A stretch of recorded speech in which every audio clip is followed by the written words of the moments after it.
शहनशाह ने बनवा के हंसी ताजमहल।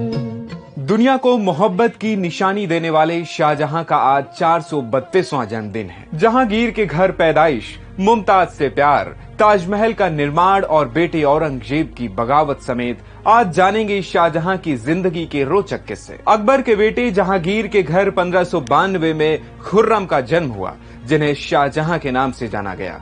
खुर्रम शायरी और संगीत के शौकीन थे। 1607 में नए साल के मौके पर मीना बाजार सजा। बाजार में औरतें बेनकाब बैठी थीं, इसलिए मर्दों के जाने की मनाही थी। सिर्फ शहंशाह जहांगीर और शहजादे खुर्रम ही वहां जा सकते थे। बाजार में घूमते हुए खुर्रम ने देखा कि एक लड़की कीमती पत्थरों और रेशम के कपड़ों की दुकान सजाकर बैठी है। शहजादे उसे अपना दिल दे बैठे। कहते हैं शहजादे खुर्रम ने लड़की की दुकान के पास जाकर एक हीरा उठाया। इसके बाद दोनों के बीच बातचीत हुई। इस पत्थर की कीमत क्या है? ये हीरा आपको पत्थर नजर आता है, पूरे 10,000 का है। इस पर आपका हाथ लग गया है, इसलिए अब बेशकीमती हो गया।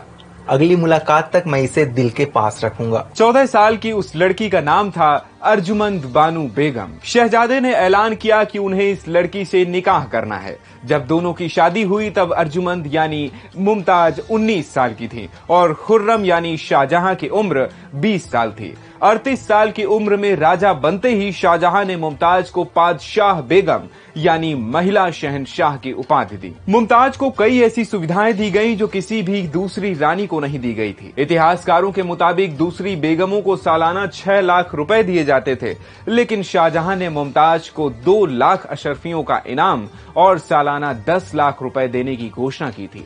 ये पैसे आज के 50 करोड़ रुपए जितने हैं। मुमताज और शाहजहां 19 साल तक साथ रहे। शाहजहां के गद्दी पर बैठने के 4 साल में ही मुमताज का निधन हो गया। 19 सालों में उनके 14 बच्चे हुए, जिनमें दारा शिकोह, औरंगजेब और जहां आरा का नाम इतिहास में दर्ज हुआ। मुमताज जंग के समय शाहजहां के साथ जाया करती थी। दक्कन की बगावत के समय भी वह उनके साथ थीं। वो गर्भवती थीं और अचानक उन्हें प्रसव पीड़ा होने लगी। 30 घंटे लगातार पीड़ा के बाद 17 जून 1631 को खून बहने से मुमताज की मौत हो गई। उन्हें बुरहानपुर के एक बगीचे में दफना दिया गया। इसके बाद शाहजहां ने 2 साल के शोक का ऐलान किया और खुद एक कमरे में हफ्तों के लिए बंद हो गए। शाहजहां के राजा बनने से पहले ही मुमताज ने उनसे ताजमहल बनवाने और हर साल बरसी के मौके पर मकबरे पर आने का वादा लिया था। शाहजहां ने ताजमहल तो बनवाया, लेकिन दूसरा वादा औरंगजेब की वजह से पूरा ना कर सके। 1632 में मुमताज के शव को आगरा लाया गया और यमुना किनारे दफना दिया गया। बाद में जब ताजमहल बना तो मुमताज की कब्र वहीं बनाई गई। ताजमहल बनने की कहानी भी दिलचस्प है। शाहजहां ने जद्दोजहद के बाद तय किया कि इसे शहर से दूर यमुना के बगल में एक शांत जगह पर बनाया जाएगा। दुनिया भर के 20,000 लोगों ने 20 सालों तक मेहनत कर साल 1653 में इसे तैयार किया। आखिरी दिनों में औरंगजेब ने शाहजहां को किले में कैद कर दिया। उन्होंने 1666 में खिड़की से ताजमहल देखते हुए दुनिया को अलविदा कहा।